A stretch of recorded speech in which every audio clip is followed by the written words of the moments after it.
Now I'm down here, yes, and by Wintrust, which is a great place, but does Wintrust market to Google employees or to employees at these businesses that work down here in Fulton Market?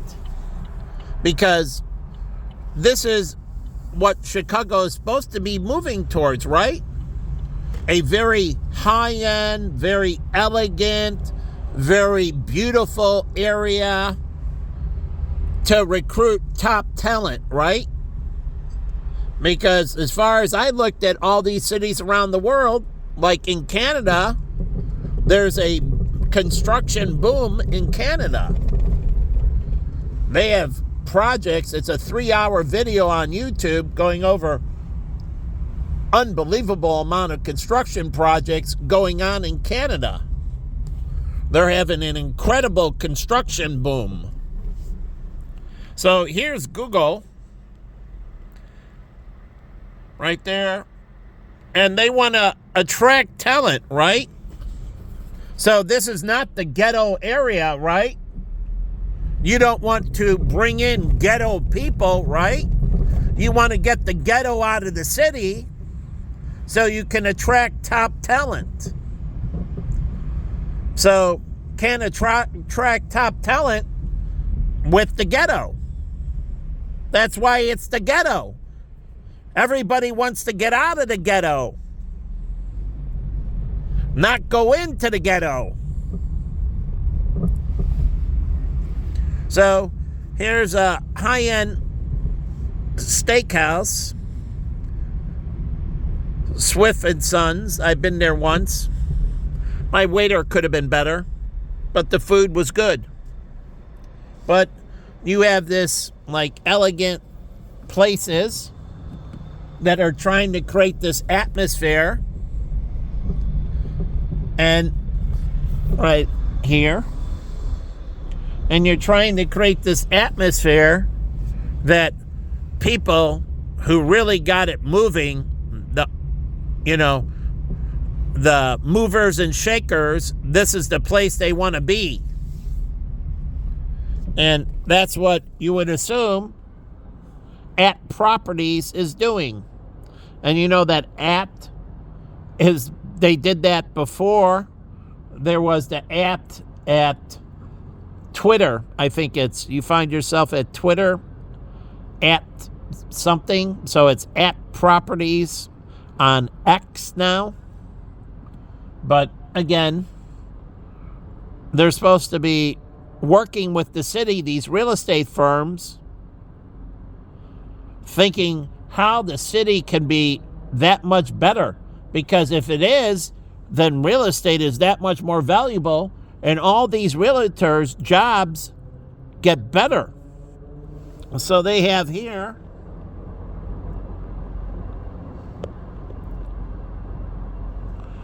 and it said one of the top ranked places to work for. So again, these real estate firms, like my friend Michael Weber used to be at Property, and you would think they would be working together, all these real estate firms, the Chicagoland Association of Realtors, figuring out how to make this city better, being part of the upward trajectory, Chicago Rising. Remember Rahm Emanuel with New Year's Eve and the star going up? Chicago Rising.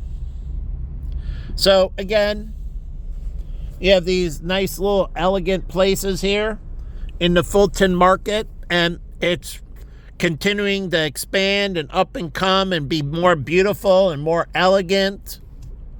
And it's great for recruiting for Google and all these other firms. And then you got here, and then you got Randolph Street, that's on the other side of the lake, and that has a bunch of restaurants and entertainment, and there's entertainment along the lake and that. But here, the city of Chicago, I mean, who decided this was the color they were going to paint the RTA? I mean, truly, does this look beautiful? Does this have some big functionality? It's a pretty horrible color. So I don't know who decided to spend all that money to paint it that ugly. Instead of beautifying the area it's around, which it could if it was done right, it doesn't. It doesn't add to the elegance. Like the salon lofts over here. And so you want to be in an elegant, sophisticated place, right? Isn't this what this advertising is saying right here? Dior. Now Chicago lifeguards, the beaches, and so on. Lifeguards. So, again, and how the transit moves you through the city so awesomely. So, again, what are they projecting? What is actually going on? You think they would have this, Chicago Rising theme. We own that, right? Chicago Rising. That was Rahm Emanuel. That was the theme for the city of Chicago.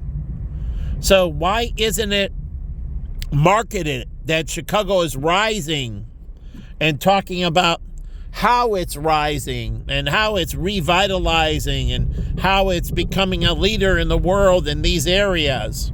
Like, we're number one in the financial markets in the world, Chicago, and many other fields. So, again, the city winery, urban wines. You can grow grapes in urban centers, and you can have a small batch wine. Small batch wine, like they have small batch beer. Not many. And you grow them in an urban center, these grapes, and they can grow here. And they would be a small batch, and there wouldn't be much of it. But again, you would have this uniqueness, and you would have this small batch, and that's what really came in, small batch bourbons. Booker's, Basil Hayden, these were these small batch, really high-end bourbons. It's the same thing with the wines. You can do very small batches and make them, raising the grapes right in that. So, again, what are they doing? This leads down here into the medical district. So, again, this leads into the medical district. Randolph. It runs all the way to the lakefront. Not to the beach, but near the lakefront. It stops before you got to cross over Lakeshore Drive. So Randolph ends just west of the lakefront. But basically, it goes from the lakefront all the way down here, and then it turns off into the medical district.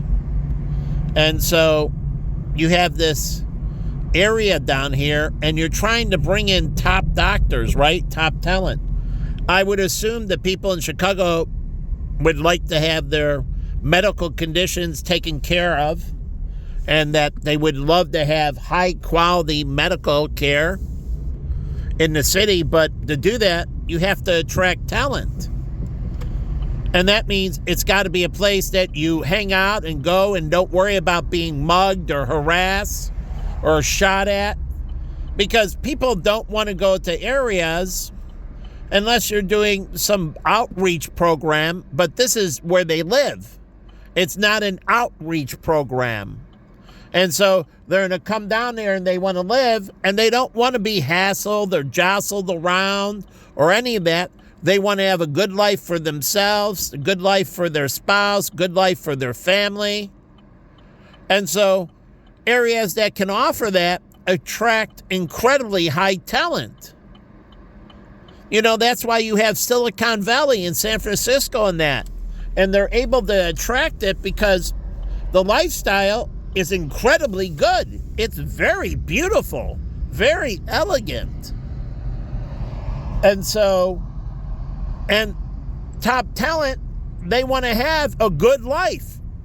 They have the talent and they want the talent to pay for a good life. They worked hard and want the fruits of the work. That's what it says in the Bible. You should enjoy the fruits of your labor. And if you're top talent, you should be enjoying the fruits of your labor. So, again, I'm going to go up into the medical district up here. Now, over here, right by the medical district, it's a United Center. That's where the Chicago Bulls and Blackhawks used to be. And you know when I used to go up to the United Center? Ringling Brothers and Barnum and Daly Circus, and I loved the circus. Make no mistake, I loved the circus. And we went there, and it was great to see the elephants and so on. And what can the zoos do? Oh, the zoos can work with the circus. Truly. And they can provide animal care and that when the circus comes into town.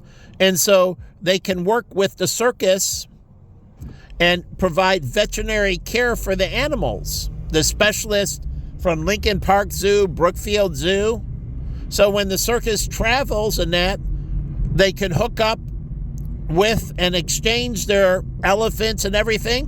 When the elephant needs to retire from the circus, they can go to the zoo or an animal sanctuary to live out the rest of their life. So, again, they can work with them and the zoos and their veterinary care and everything. And I used to love going to the circus.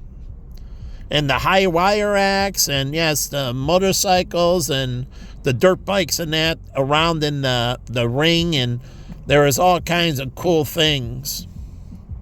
And so, yes, the peanuts. And so here we get the medical district. And so, and then you have the church, right? And I don't know how this church works with the hospitals.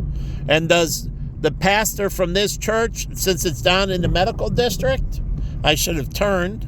I will turn up here. But does the pastor from that church go to the hospital and just be there to talk to people that are in the hospital and ask them if, they would like a prayer request put in or anything? And I'm good with that. And they go in and they want them to pray for them or put in a prayer request and talk to them and, and the pastors can come over the Rush and read the Bible. It's a book. There's great stories in the Bible, and the pastor can come over here and sit by the bedside, which I did for a child, and read a book that was in the burn ward, a black girl who was in the burn ward at Children's, and I used to read to her. So, again, I don't know how she got burned, but she was in great pain. She got severely burned, and I used to sit there and read to her. So here's Rush Hospital and the others, and the pastors come over and just read and talk and see how they're doing, because that's the obligation of the church. That's the obligation of the pastoral staff. They're supposed to be showing up in the hospital, these different churches, and just talking to the people in the hospital, whether it's Children's Hospital or here. The youth ministers can show up at Children's Hospital or Rush Children's Hospital. And the non-youth pastors, the other pastors, can show up at the adult hospital, Rush Midwest Orthopedic, and talk. And not only talk to the patients, they can talk to the staff and everything. Come over here and eat lunch with the staff. The church is buying lunch. Truly. And not to get them to come into your congregation, but just sharing some fellowship with them. And Christian outreach. And just showing the compassion and, the love of Christ. There's hell, and God But let's stay on the love side. So they can do outreach. There's a Marriott Courtyard right here, and family can stay there. And visiting surgeons and that can stay at the Marriott Courtyard. Truly, they come in. I don't know if they have people coming to do lectures to the staff, visiting physicians that come down to show strategies or techniques, and they go there and so on. There's supposed to be this intellectual exchange. So, again, here's the Union Health Service outpatient facility. But again, there's a church right there. And so, where are they doing the Christian outreach? And sitting down and sitting with the patients in the hospital and talking to them. And I'm talking non-proselytizing. I'm just talking to them as another human. See if they have needs. Would they, like to play some chess? Would they, like to do something? There are different people in the congregation that can come by. The pastor takes it down and puts it out and asks for volunteers at the Sunday service who would like to go by and play chess with a patient at Rush Hospital. He's in blank room and he's looking for somebody to play chess with or checkers with or pinochle with, or have a conversation on God. And they can send over a nun, maybe it's a Catholic. But again, they should be doing these outreaches, and I don't see them doing it. So I have a serious problem. And they're supposed to be there showing the warmth and the love of the church. Here's another church. So I'm going to turn around, and right off the medical district is a wonderful area that has all these Italian restaurants. They have a nice mall down here, and I don't know what's going on with the United Center project and how it's going to affect this area, and, what's the plans for this area? What's the future of this area? So, again, I don't know, but it doesn't seem like the city is really trying to move the population out of the ghetto.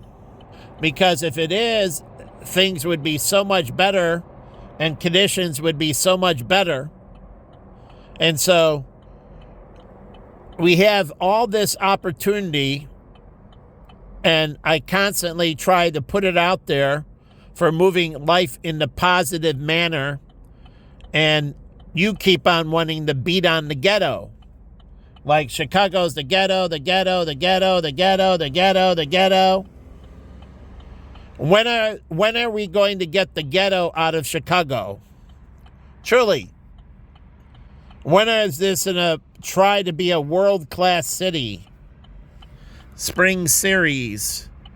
I don't know what that is on this digital board. But the best of Second City. The Hard Rock. Yeah. Again, where are we going to, move this city into a brighter, better future? And when the mayor is supposed to be the leader of the city, working with other city leaders, moving the city into a brighter future. That's his job specifically for Chicago, and that means working with aldermen in that, moving the city into a brighter future. So, again, I don't understand what's going on with the aldermen and how they revitalizing their districts, and what's the plan to move them into a higher standard. So, I don't know what type of housing, but this might have been, and this might be public housing. I have no idea. It's on Loomis. But I'm going to go back around. And again, what is the plan for this area? What is the alderman doing? What is the mayor doing? How are they, moving this into a brighter future? So I don't understand, and I keep on sharing, and I'm hoping that somebody might be listening, that one day, an epiphany will come and that things will start moving towards a brighter future. We'll start getting out of the ghetto, and the homeless will disappear, and the city will become more glorious. Because really, there shouldn't be any homeless anymore. So, I don't get it. Cities around the world, they're racing to be the best they can be. And it seems here, it's all about the ghetto. How we can be trash and stay trash. So, the mayor's job is to move into a brighter future. Taylor Street here is known for Italian food. It's right off the medical district. And here's UIC Health. And, they want to attract top talent, right? It's a very competitive world, and everybody's competing. I've been in Pompeii. It's nice. And so this used to have lots of Italian restaurants. You can get gelato and Italian food and so on. Now it's more integrated, and that's fine, as I mentioned. But this used to be a corridor of highly Italian restaurants in that. So now it's more integrated. Okay, so how is this integration helping attract and retain talent? Truly, retention of people living here. How is it saying we're making the life better for you? You want to live here today and you want to live here tomorrow? Or everybody living here, this is just a stepping stone and I'm just looking to get out of here as soon as possible. So this is just a starter house. And here is Kong Dog. And I did like their stuff, but I don't agree with the leg shaker. So Yummy Thai. Yep. So, okay. So you move this from Italian into a diverse, and now we have Indian cuisine. That's fine.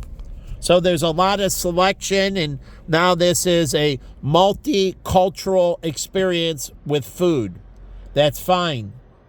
But how is that, the alderman thinking, working with the mayor, and that, how is that working with the civic groups in the neighborhood? How is that attracting and retaining talent? People living here today and want to live here tomorrow. Because it seems we have so much massive turnover, and people are so anxious to get the hell out. So, I mean, Chicago and the state is shrunk by millions, and everybody leaves. Like Oprah left, and Steve Harvey left, and all these people leave. Here's a beautiful library, Chicago Public Library. I used to spend a lot of time in public library. So, again, how are they attracting and retaining talent? Attracting is up to the universities. And the mayor is supposed to be working with the educational system, the universities and colleges, and the governor throughout the state, attracting and retaining talent. Because if you go to Champaign-Urbana, that's a big agricultural community. Champaign and Urbana, around there's lots of agriculture, and they need all kinds of different types of skill sets, from computers to, mechanical, you name it. They need engineers and everything else in agriculture, and they need all kinds of construction, infrastructure, you name it. So how are they attracting and retaining talent, getting people to go to school at the University of Illinois, Champaign-Urbana, as an example, and getting them to want to stay in that community and raise a family and grow with the community. So how are they attracting and retaining top talent? So again, I don't understand what they're doing in government. This seems to be thrown together with no idea about what they're doing. There's urban planners, do you know?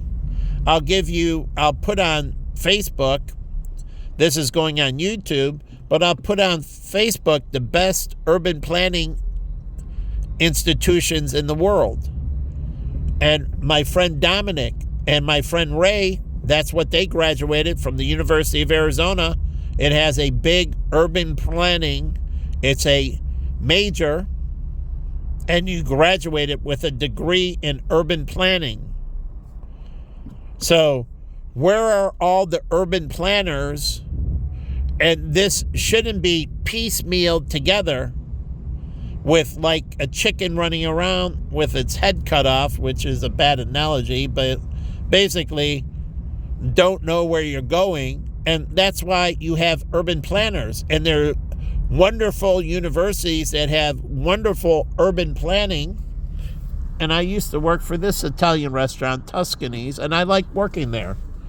And there is an Italian guy who owns Tuscany's, and there are famous Italian families that own these different restaurants in Chicago that used to be prominent, but you don't hear much of them anymore.